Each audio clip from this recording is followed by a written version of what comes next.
The next step is getting a little more engaged into the animation. We have pretty much the structure of our run in place, and as you can imagine, we are going to start giving him a little more character. And the character, of course, is represented by many times the upper body, although his legs will help with that.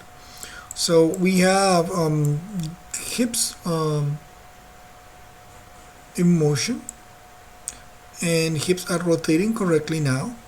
And I am going to animate his sternum control to counterbalance the animation that the hips are doing. So in this case, I will start with the first keyframe, and I'm going to put a keyframe on frame 1 for the sternum control, and then I'm going to identify the next frame in which the legs are fully extended, where in the location where we had the rotation in Y for the hips to the maximum. So I'm going to go and I'm going to counter animate that so that the rotation of the arms go to the opposite direction. And here I'm going to do a number that exaggerates a tiny bit more. So I have like 39 there. Let's see. Let's see if probably I'm going to say 35. 35 might be a little too much. 35. I'm going to keyframe that. So it goes to 35, and then identify the next frame where his legs are fully extended on the opposite side. And this way, in this case, is going to be frame 13.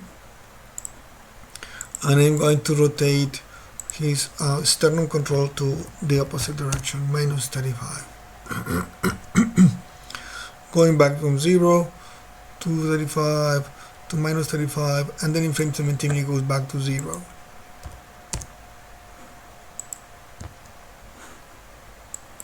So if you look at it from the top view, you'll see his upper body is swinging.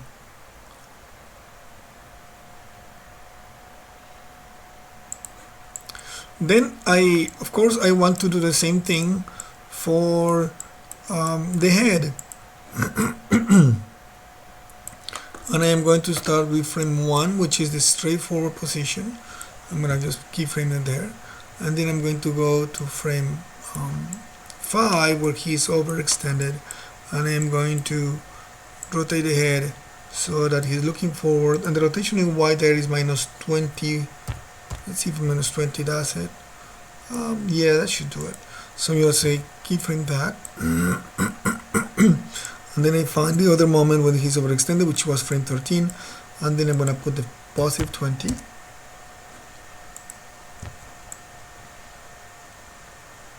And frame 17 I bring back down to 0.